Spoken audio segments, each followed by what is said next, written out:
Good day, subscribers. Thank you so much for joining me today. I am Levi. This is the Cybersecurity Education channel. I hope you guys are having a wonderful day today. Today we're going to be talking about social engineering, specifically on LinkedIn. We're going to talk about what social engineering is. I'm going to talk about what my story is on social engineering that kind of inspired this video in the first place. I'm going to talk about the problem with social engineering on LinkedIn. Basically, the biggest problem is information gathering from bad people. And then I'm going to talk about how can you prevent social engineering from happening to you on LinkedIn and protecting you and your connections. First thing I'm going to talk about, what is social engineering? Basically, social engineering is just somebody trying to get another person to do an action that they wouldn't normally do. They're basically changing their frame of mind so that they're giving out information or taking an action that they wouldn't normally do if it wasn't for that change in their frame of mind that the other person imposed on their mind. So like a perfect example of social engineering would be somebody does a bunch of information gathering on Verizon.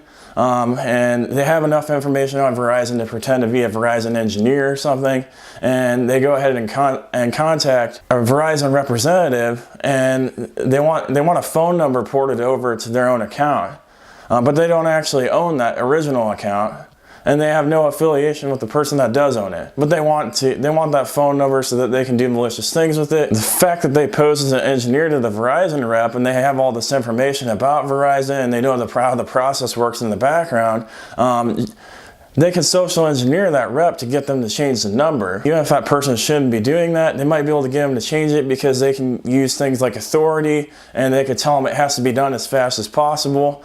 And that can make that rep change their mind and say, hey, I got to do this because this person has some power over me. I don't want to get in trouble. Or they're getting rushed super fast and they don't have time to process all the information that person posing it as an engineer is bringing at them, so then they just go ahead and do it anyway. So that's kind of the key root of social engineering. It's just getting somebody to do something that they aren't supposed to do or that they wouldn't normally do. The other example of social engineering is smashing that like button, because you guys wouldn't do that anyway, right? Here we go. I just social engineered you. You guys just smash that like button because I told you to, right? All right, so now moving on to my story now you know what social engineering is. Basically, the situation is I had a prominent CIO in my area connect with me on LinkedIn. For those of you that don't know what a CIO is, it's a Chief Information Officer. And this is kind of a big deal to me. You know, I'm in the IT industry, so I'm always looking for new opportunities in case I get fired from my job, in case, you know, maybe I don't like my job anymore, or situations like that. You know, things can happen in an instant in the IT world, so you just never know. So I just went ahead and added him because I was like, oh, this is pretty cool. This guy's connecting with me, like maybe I can build a connection with him. And I didn't really think about it, and as time passed on, he actually connected with another one of my colleagues that I used to work with. Oh, and then the other part of this too is one thing that made me connect with him is I saw that he had two other colleagues of mine that he was connections with. So that made me connect with him too, because it made me have trust in him, right?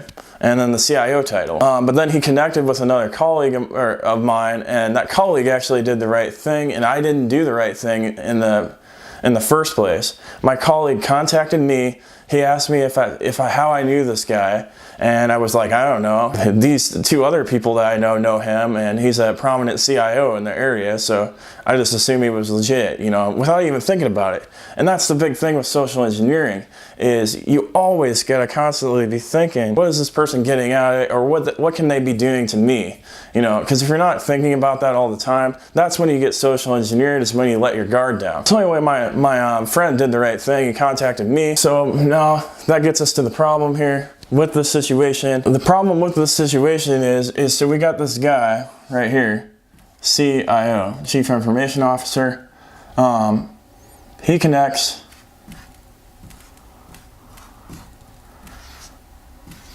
with two colleagues. Well, let's put C for colleagues. He connects with those two, and then he comes along and he connects with me, Levi. And then I see that these two are connected with him. I also see that he has a CIO title, which being in the IT industry, I mean, that's a pretty cool thing to be able to connect with people like that. The problem with this situation, though, is somebody else comes along and he connects with my colleague, John Doe. So then you can see this is a problem, because then John Doe sees that these people are all connected back to the CIO there, and so that gives John Doe trust, because he sees that 3 people are connected, and by virtue of association, that automatically makes this guy more credible, even if he's not legit, and then the CIO situation makes him more credible. So let's keep going down the scale here. So let's say we got this guy just keeps sending out requests. Boom. He sends out a request to this guy. He sends out a request to this guy, this guy, this guy, this guy. And then each time, as he's sending these requests out, these people are all connected to each other, right? So they all know each other. And none of them check up with each other. And then every person that keeps connecting with this guy keeps giving him more and more and more credibility, until he's got just this huge network of people that, because they all see each other connected to him, then it makes this guy seem like he's legit when he could possibly be not. So that's the big problem with this. And then also the problem, if this guy is not legit, he can use this information, he can start gathering information from all of these people. He's a CIO and he wants to set up an interview with one of these people down here, and pretend like he wants them to interview for a job at the company that they would highly like. You know, he would give them a super lucrative title. He could promise like, hey, I'll pay you $150,000 a year. And then these people are going to be super interested. If they're not paying attention, they might be more willing to give out information that they wouldn't normally give out to the public. Information gathering is really the biggest problem. And then he can take that information and he can use that to hack into the company. If this guy is a competitor with the company or with the organization, he can use that information to gain a competitive advantage on the organization. And yeah, just a bunch of bad things could happen from this by the information gathering that he could get. So yeah, that's kind of a big problem with LinkedIn social engineering. So how do you prevent this? Number one thing, if you don't have any type of interest in the person, just don't add them, you know.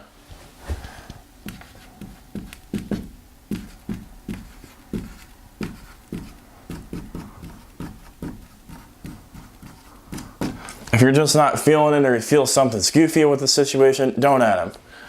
Number two, if it's somebody, you know, like a CIO for me, from being in the information technology field, and you really want to add this person because it can be a good thing for you, verify it with one of the other people that they're connected to. And this was a major mistake that I didn't do.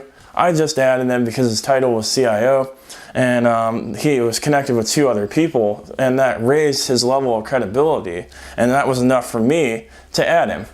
And that's a perfect example of social engineering on LinkedIn. And it even tricked a cybersecurity guy. So the main thing to learn is never let your guard down. That would probably be number 3. Never let guard down.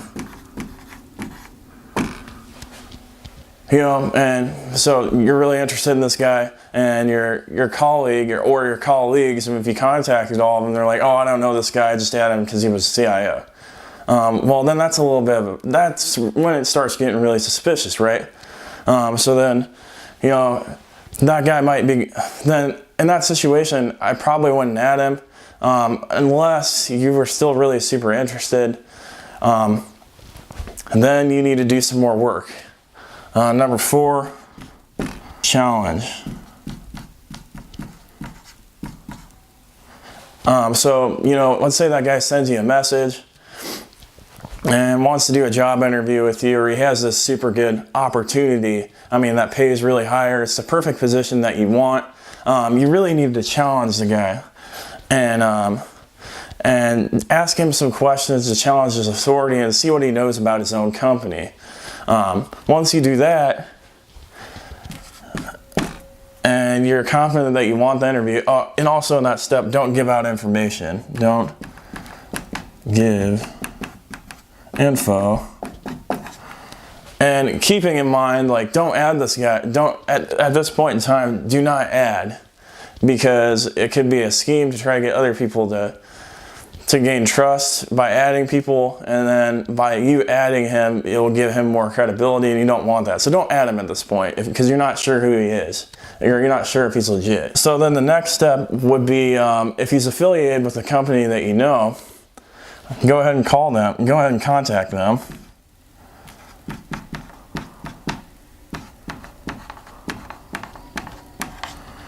And, you know, call the company and go to their website and call their number and make sure that he's legit and he's doing a legit function for the company.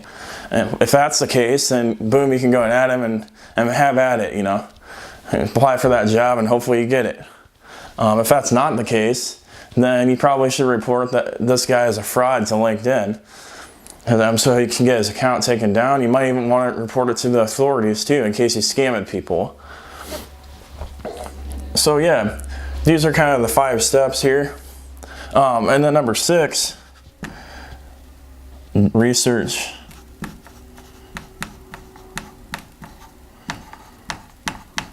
Research more would be for number 6. So if you don't know the company that the guy's working for, he might not have very much interest anyway, so maybe you don't want to add him.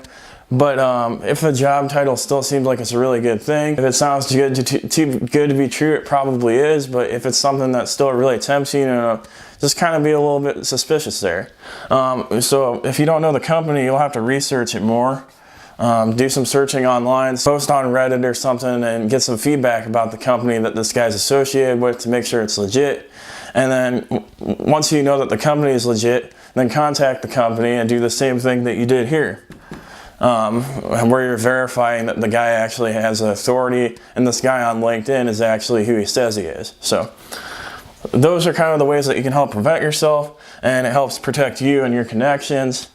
And really the basic thing that I want you guys to learn from this is there can be frauds on LinkedIn that can be used to gather information about your organization, and they can take that information and use it against you and use it against your organization. They can use it to hack into your organization, or they can use it to have a competitive threat against your organization. So you really got to be careful who you're adding on LinkedIn, and you want to make sure that you follow these steps to protect you and all your colleagues, so that nobody gets in a situation where it's going to harm you. So I hope you guys learned a lot from this video. Thank you for watching, guys, and have a great day.